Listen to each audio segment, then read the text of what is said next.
सभापती महोदय छापल्याप्रमाणे सभापती महोदय, दिव्यांग विद्यार्थ्यांचा संबंधित आहे, क्लब करून दोन्ही टाका. क्लब करावे.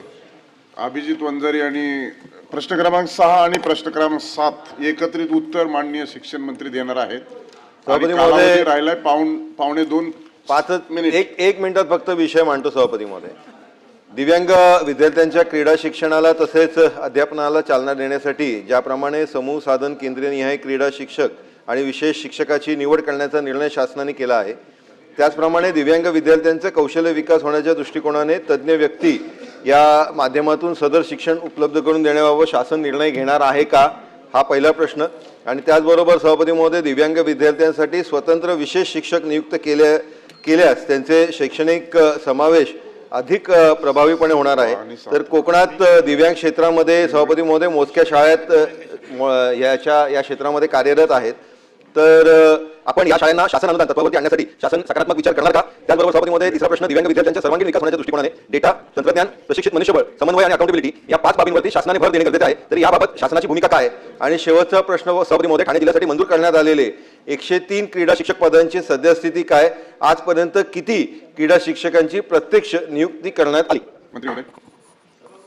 सभापती महोदय, राष्ट्रीय शैक्षणिक धोरण 2020 नुसार औपचारिक शिक्षण विषयांच्या सोबतच कला, क्रीडा, व्यवसाय यामध्ये शिक्षण देणं त्या ठिकाणी अपेक्षित आहे.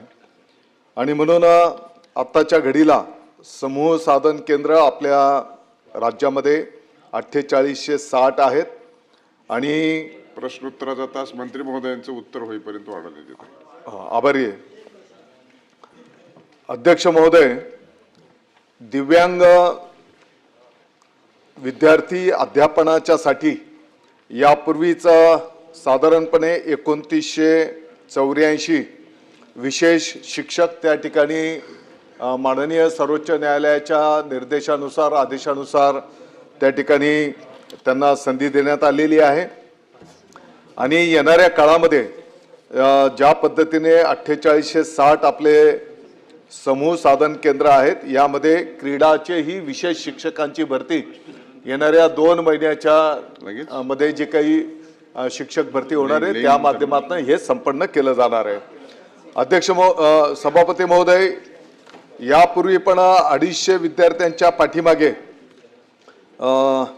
जे काही शासकीय असतील, खाजगी अनुदानित शाळा असतील, यामध्ये एक क्रीडाचं शिक्षक त्या ठिकाणी ऑलरेडी अस्तित्वात आहे.